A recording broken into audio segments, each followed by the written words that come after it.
నేను నీతో పాటే ఉన్నాను కదా. ఎందుకు రావిడ అపార్థం చేసుకుంటారు? కూతురు మీద ప్రేమ ఉండడం తప్ప? మా మావయ్య అంటే చనిపోయాడు కాబట్టి ఆస్తి వస్తుందో రాదో మాకు తెలీదు. కానీ మీ అత్త మామ నీ మీద ప్రేమతో ఎంత కావాలంటే అంత ఇస్తానని చెప్తుంటే వద్దనడం ఏం బాగుంటుందిరా? నేనైతే కళ్ళకు అద్దుకొని మింగేవాడిది. సిగ్గుసరం లేదు కదా. శృతి ఒక్కగానొక్క కూతురు. ఆస్తి ఫైనల్ గా ఎవరికి చెందుతుంది? శృతికే కదా. అప్పుడైనా అది శృతి ఆస్తి, నాది కాదు. తర్వాత ఏం జరిగింది? మీ అన్నయ్య చెక్కు చించి పడేశారు. మంచి పని చేశారు. వద్దంటే సరిపోయేదానికి చించి పడేయడం ఎందుకు బాలు? శృతి, ఆవిడ రవికి ఆ డబ్బులు రెస్టారెంట్ పెట్టుకోవడానికి ఇవ్వాలనుకుంది. రెస్టారెంట్ పెట్టుకోవడానికా? తప్పుగా ఆలోచించు శృతి. మీ భవిష్యత్తు కోసమే ఆవిడిస్తానంది. బాలుగాడి అత్తగారికి ఎలాగో గతి లేదు, మనోజ్ గడి మావగారు ఎలాగూ లేడు. అందరికన్నా నువ్వే అదృష్టవంతుడివి. కావాల్సినంత ఇస్తానన్న అత్తగారు ఉన్నారు. ఇప్పుడు కావాల్సినంత ఇస్తారు, తర్వాత వాళ్ళే అంటారు మా నాన్న రూపాయి ఇవ్వలేదని, శృతి వాళ్ళ నాన్న ఇచ్చారని తర్వాత ఎత్తి పొడుస్తారు. నిజంగానే వాళ్ళు డబ్బులు తీసుకోవడం నాకు ఇష్టం లేదమ్మా. నేను నాన్న అప్పు చేసిస్తానన్నా ఇంతవరకు తీసుకోలేదు. ఎప్పటికైనా నా కాళ్ళ మీదనే నిలబడతాను. చిన్నవాడైనా బుద్ధిమంతుల్లో చెప్పు. రేకాళ్ళు వినరా, విని బుద్ధి తెచ్చుకో. నువ్వు నోర్మై. నువ్వు నీ పెళ్ళమే సంపాదించుకోవాలా? వాళ్ళు ఎదగడం నీకు ఇష్టం లేదా? నేను ఎదగాలని కోరుకునేది బాలు అన్నయ్యే. అయితే అడ్డం పడకూడదు కదా. ఇద్దరు దర్జాగా హోటల్ పెట్టుకుని ఓనర్స్ గా కూర్చుని నడపచ్చు. ఇంకోసారి ఆ దర్జా గురించి చెప్పకు. అత్తమామల సొమ్ముతో పైకి రావాలని నేను ఎప్పుడూ అనుకోవట్లేదు. ఏ తప్పేంటి? ప్రపంచంలో మా వాళ్ళు మాత్రమే అల్లుడికి డబ్బులు ఇస్తానంటున్నారా? ఇంకెవరూ అత్తగారి సొమ్ము తీసుకోవడం లేదా? వాళ్ళందరూ నీలాగా ఫీల్ అవుతున్నారా? నువ్వు ఇలాంటి ప్రిన్సిపల్స్ పెట్టుకుంటే ఎప్పటికీ నువ్వు ఉన్న చోటే ఉంటావు. మన పరిస్థితి మారదు. ఇప్పటికైనా స్టెప్ బై స్టెప్ ఎదగాలని ఆలోచించు. ఏం మాట్లాడుతున్నావు శృతి? అత్తగారిచ్చిన డబ్బుతో రెస్టారెంట్ పెడితే అది వాళ్ళు గౌరవంగా చెప్పుకుంటారు. కానీ నాకు ఆత్మగౌరవం లేకుండా పోతుంది. నాకు సెల్ఫ్ రెస్పెక్ట్ ఉంటుంది కదా. రేపొద్దున మన మధ్య చిన్న మాట వస్తే నేను పడేసిన ముష్టితో బతుకుతున్నావు, నా కూతురు అంటావా అని అన్నారే అనుకో. ఆ రోజు నువ్వు చూస్తూ ఊరుకున్నావే అనుకో. అప్పుడు నీకు నాకు మధ్య ఎవరు పూడ్చలేని పెద్ద అగాధం ఏర్పడుతుంది. అంత దూరం ఎందుకు ఆలోచిస్తున్నావు రవి? రే, ఎక్కడ వెర్రోళ్ళ ఉన్నావేంట్రా? వద్దంటే వెంటబడి డబ్బులు ఇచ్చిన వాళ్ళు ఎందుకంటారు? అంటారా? అందరూ ఒకలాగే ఉండరు. పైగా శృతి వాళ్ళ నాన్న మన నాన్నని ఎన్నిసార్లు ఎత్తేయలేదు. అది కాదు బాలు. ఇలాగే ఉంటే రవి ఎప్పటికీ ఇలాగే ఉంటాడు, ఎదగలేడు. ఎప్పుడు మిడిల్ క్లాస్ మెంటాలిటీతోనే ఆలోచిస్తే ఎలా? ఇలా ఉన్నప్పుడే నువ్వు నన్ను లవ్ చేశాను, ఇలా ఉన్నప్పుడే నన్ను పెళ్లి చేసుకున్నావు. ఇలాగే ఉంటే నేను నీకు నచ్చటం లేదా? ఇప్పటికిప్పుడు మీ వాళ్ళు ఇచ్చిన డబ్బంతా తీసుకుని నేను రిచ్ గా మారిపోతేనే నేను నీకు నచ్చుతానా? అదే నీ ఉద్దేశం అయితే నేను ఎప్పటికీ ఇలాగే ఉంటాను. సెల్ఫ్ రెస్పెక్ట్ చంపుకోను. ఇదే మిడిల్ క్లాస్ మైండ్ సెట్ తో బతుకుతాను.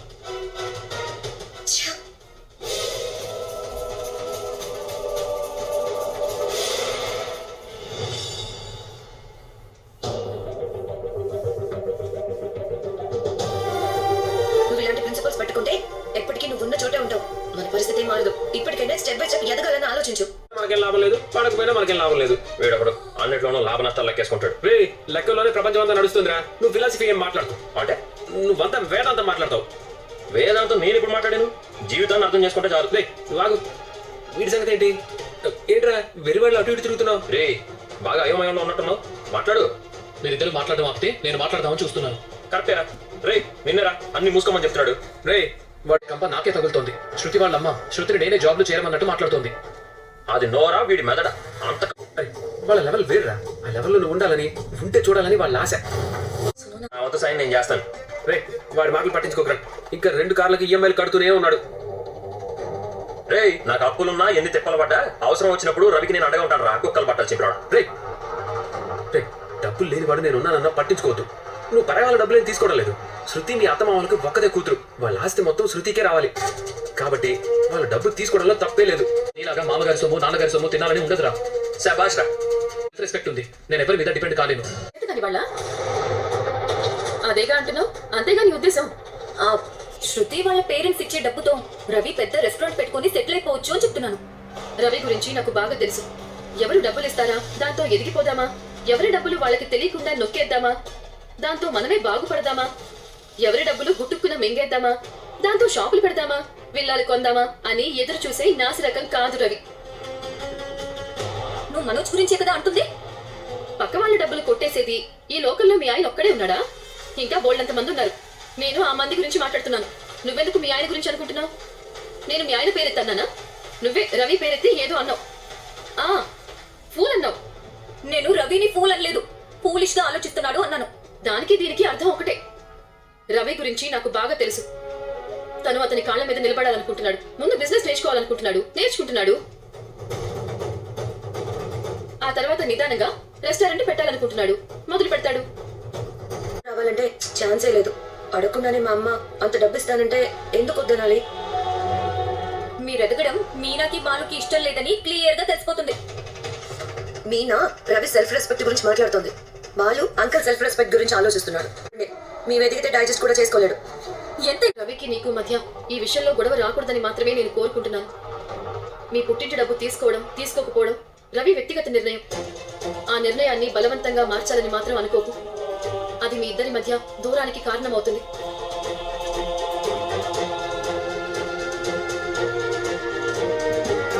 వెళ్ళిపోయింది. మరి నువ్వెందుకు అలా ఉన్నావు ఆత్మగౌరవం నిలబెట్టుకునే మనుషులు బతకడం చేతకాని వాళ్ళ అని ఎవరన్నారు? శృతి వాళ్ళ అమ్మలాగా రోహిణి కూడా రవినే తప్పుపడుతోంది. ఆత్మగౌరవం లేని మనిషి నా దృష్టిలో మనిషే కాదు. రవి సొంత నిర్ణయం రమ్మని పిలిపించారు. అవునమ్మా, నువ్వు డెకరేషన్ చేసిన కొన్ని ఫంక్షన్ ఫోటోస్ చూశాను. ఈ మధ్య కాలంలో ఇలాంటి కొత్త కాంబినేషన్స్ కలర్స్ తో మీరు బాగా డెకరేషన్ చేస్తున్నారమ్మా. Thank you sir. కానీ నాకెక్కడ పూర్తి పని దొరకడం లేదు సార్. అన్ని సగం పనులే చేస్తున్నాను. గేటు దగ్గర నుంచి మండపం దాకా అన్ని నేనే చేయగలిగే మంచి పని ఏదైనా ఉంటే చేయాలని చూస్తున్నాను సార్. ఇప్పుడు నేను పిలిచింది ఆ కాంట్రాక్ట్ అప్పచెప్పడానికి. ఇది చాలా పెద్ద ఆర్డర్. కస్టమర్స్ కి నువ్వు చేసిన డెకరేషన్ చూపించాను. నీ వర్క్స్ వాళ్ళకి బాగా నచ్చాయి. మీ బట్టల్లో దీర్ఘకాల ఆర్డర్ తాలూకా బడ్జెట్ ఎంతో తెలుసా? ఎంత సార్? 10 లక్షలు.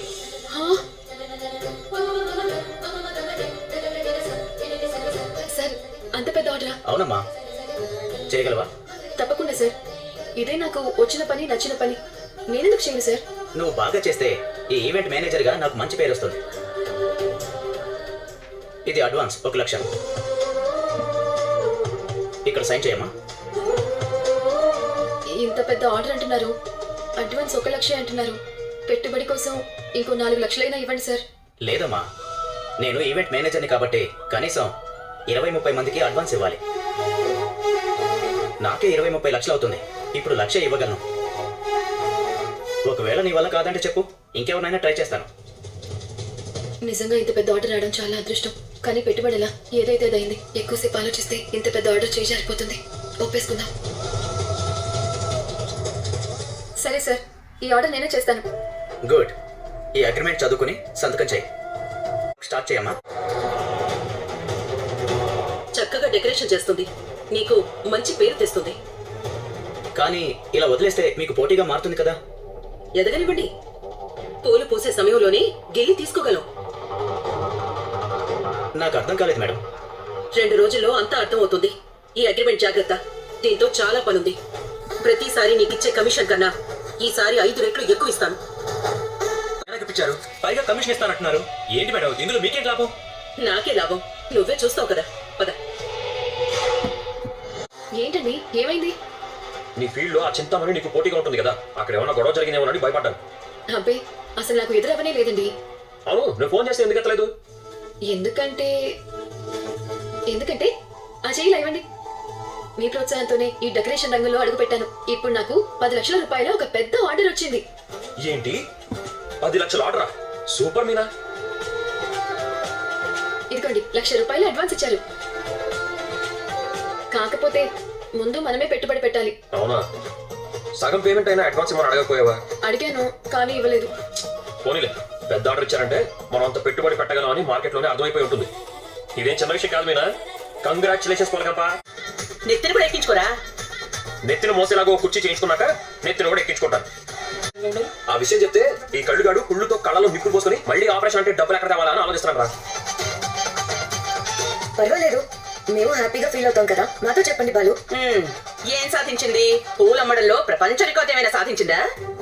డెకరేషన్ చేయడానికి 10 లక్షల ఆర్డర్ వచ్చింది. అంచెలంచెలుగా ఎదుగుతోంది. పోయినసారి 2 లక్షల ప్రాజెక్టు, ఈసారి 10 లక్షల ప్రాజెక్టు. చాలా పెద్ద శుభవార్త మీనా. అదే వాళ్ళకి మా ఆయన 2 లక్షలు ఇవ్వాల్సి వస్తే మీరు ఇలాగే ఊరుకునేవారా? మధ్యలో వస్తే 2 లక్షలు మీ దగ్గరే వసూలు చేస్తాం. సబ్బాష్ మీనా, భలే అన్నావు. ఏంటమ్మా, నువ్వు ఇచ్చేదానికి కాదు, అప్పు తీర్చేదానికి కూడా కాదు. ఏమండి, నేను పెద్ద ఆర్డర్ వచ్చిన సంతోషంలో ఉన్నాను. వీళ్ళ నోటి సంగతి తెలిసిందే కదా, మన సంతోషాన్ని ఎందుకు పాడు చేసుకోవాలి? మన ప్రయత్నం ఏదో మనమే చేద్దాం. మీనా వదిలేసినా నేను వదలనరా. వాడిని ఆపరేషన్ కోసం వెర్రి వాళ్ళ తిరిగి మరీ డబ్బు కట్టాడు. వాడి డబ్బు రూపాయి తిన్నా నీకు అరగదురా. ఇవ్వనని నేను అనలేదు, కానీ ఆ 30,000 మాత్రం వాడి మింగేశాడు నాన్న. డ్రైవింగ్ ప్రతిరోజు రేపటి సంగతి ఏంటా అని ఎదురు చూడటం, ఇదే కదమ్మా మా జీవితం. అందులో ఏముందన్నయ్య, ఎవరి జీవితం వాళ్ళది. కష్టపడితే ఆ కష్టంలో అందం ఉంటుంది, ఆనందం ఉంటుంది. అందుకే కష్టపడ్డం ఎప్పుడూ ఆపకూడదు. రే, కష్టం గురించి కష్టాల విలువ గురించి మీనా అడగలరా? గుక్క తిప్పుకోకుండా గంట సేపు మాట్లాడగలదు. చాలే ఊరుకోండి.